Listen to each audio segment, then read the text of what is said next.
뭐 여기만 이제 돋아 올리면 되는 것 같지만 오다 보면 얘가 있네. 얘를 돋아 올리면 몰딩도 이렇게 당겨줘야 되잖아요. 그럼 몰딩 또 만들어주고 필름으로 감아준다든지 이런 게 있어야 되고, 또 몰딩이 올라오면 이 손잡이가 또 간섭이 되네.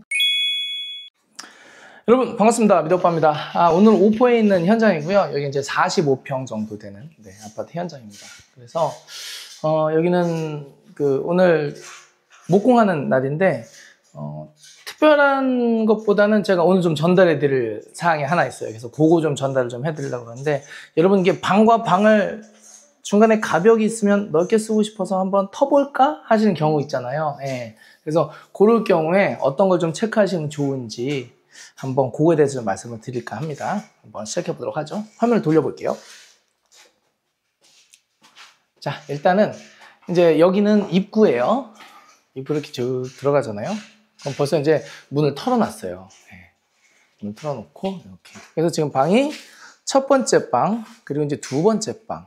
그래서 당연히 이제 문은 하나만 필요하니까 이제 하나만 쓸 건데, 그래서 여기를 지금 메인 문으로 쓰고 여기는 막을 겁니다. 여기까지는 이제 큰 문제가 없는데, 우리가 생각할 때 벽만 트면 되겠지라고 생각하시잖아요. 근데 그게 그렇게 쉽지가 않아요. 그 이유를 제가 좀 말씀을 드릴게요.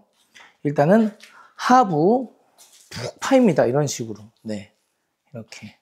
그러면 당연히 여기는 난방이 비게 되겠죠. 근데 여기다가 지금 난방 넣기도 애매해요. 그러니까 여기는 난방이 들어가기 어려운 공간이라고 보시면 되고, 그래서 단열재를 다시 넣고 여기에다가 몰탈 집어 넣은 다음에 바닥을 만들어야 되고, 거기서 끝이 아니라 요거 마루를 땜빵 해야 되겠죠. 그러니까 마루 땜빵 할 자재라든지 팀도 준비를 좀 하셔야 된다는 거. 그리고 이제 두 번째는 벽. 이 벽과 이 벽이 맞았으면 좋은데, 지금 육안으로 봐서도 이 벽이 들어가 있어요. 이 벽보다 한 12mm가, 제가 아까 목공팀이랑 지금 체크를 해봤는데 12mm가 들어가 있고, 그래서 이거를 맞춰야 되는데, 뭐 여기만 이제 돋아 올리면 되는 것 같지만 오다 보면 얘가 있네. 얘를 돋아 올리면 몰딩도 이렇게 당겨줘야 되잖아요. 그럼 몰딩 또 만들어주고 필름으로 감아준다든지 이런 게 있어야 되고, 또 몰딩이 올라오면 이 손잡이가 또 간섭이 되네. 그러니까 요것도 감안을 해서 해야 돼요. 이렇게 얘도 조금 더 빼서 다시 해야 되고, 그 다음 이 천장은 맞느냐. 여기가 또 안 맞을 수 있죠. 그리고 여기랑 여기 높이도 안 맞아요. 그래서 지금은 위에 있는 석고를 한번 걷어내고, 위에 지금 그 경량으로 되어 있거든요. 그래서 경량 높이를 조절할 수가 있어요. 그래서 경량 높이를 조절한 다음에 천장을 다시 쳐야 됩니다. 이렇습니다. 자, 그래서 인테리어가 이제 뭐 쉽게 생각하면은 쉬운데요. 그 구조를 바꾸는 거, 그리고 기존에 이제 벽을 철거하는 거, 이게 금액도 들어가고 이제 인력이 이제 더 투입이 되는 거죠. 그리고 기간도 이제 길어지고. 그래서 이제 이렇습니다. 가벽 털고 넓게 쓰면 좋겠다. 이 한마디에 여기에 벌써 수백만 원이 들어가는 거죠. 그리고 이제 목공에서만 끝나가지고 도배만 하면 되면 너무 좋은데, 목공 끝난 다음에 밑에다가 몰타일 쳐야 되죠. 타일팀이 좀 도와줘야 되고, 그리고 도배도 해야 되고, 그리고 여기 이제 또 라인 조명도 지금 또 들어가요. 그러니까 조명도 또 와야 되고,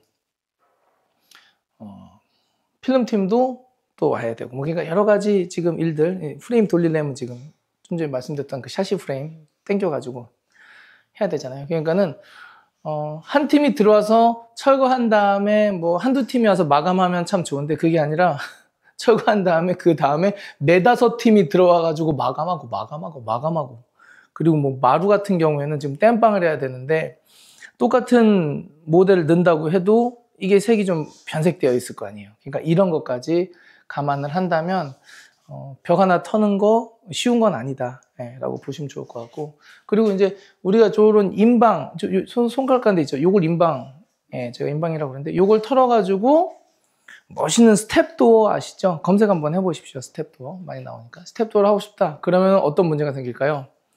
이쪽 안쪽에 있는 천장 높이랑 거실에 있는 천장 높이랑 또 레벨이 안 맞으면 또 맞춰야 되고, 그리고 천장은 조금씩 처지게 돼 있거든요. 그래서 의도적으로 열리는 쪽 반경 그만큼이라도 약간 스무스하게 천장을 또 들어 올려야 돼요. 나중에 처질 것까지 생각해가지고. 그런 게 있어요. 그래서 영 쉽지 않다. 예, 여러모로. 그래서 뭘 하나 이제 체크를 하실 때 이거 너무 간단한 건데 왜 이렇게 금액이 많이 들어간다고 그럴까? 예, 그렇게 좀 오해를 좀 안 하셨으면 좋겠고. 그리고 이런 것도 있네요. 방이 두 개다 보니까 난방 스위치, 예, 스위치 뭐 공조 스위치 이런 것도 지금 2세트잖아요. 이것도 지금 하나로 묶든지 해야 돼요. 안 그러면은 스위치가 두 개니까 또 꼴보기 싫고. 그래서 이런 것들이 통합하는 데 있어서 좀 어려움이 있고 하다못해 뭐 그렇습니다. 예, 여러모로. 그래서 그런 부분을 잘 생각을 하셔가지고 구조 변경, 예, 이렇게 들어가셨으면 좋겠고요. 그래서 그럼 이게 얼마 들어가냐? 이게 사실 얼마 들어갑니다. 이게 알 수가 없어요. 그래서 일을 해봐야 되는 거라. 예. 근데 뭐 딱 봐도 네, 1, 200에서는 안 끝나겠다라는 느낌적인 느낌이 딱 드시죠. 그러니까 이런 거는 뭐 이제 전문가랑 말씀을 나눠보시고 뭐 사이즈에 따라서 그리고 일의 규모에 따라서 어떨 때는 아예 뭐 진짜 좀 불가능한 경우도 있어요. 지금 이제 여기 레벨도 좀 설사 좀 보긴 해야 되는데 바닥도 만약에 레벨 차이가 크게 나면 여기는 재철거라고 해야 되나? 네, 철거 한번 다시 들어가지고 다 들어낸 다음에 몰탈 다시 수평 몰탈 다시 잡고 해야 될 수도 있어요. 그러니까는 이런 거는 제가 목공팀한테도 말씀 한번 드려가지고 바닥 레벨도 지금 어느 정도 용서가 되는 정도 수준인지 좀 체크 좀 해달라고 말씀 좀 드려야 되겠습니다. 자, 그럼 여기까지 하고요. 다음 영상에서 인사드리도록 하겠습니다. 좋은 하루 되세요. 안녕히 계세요.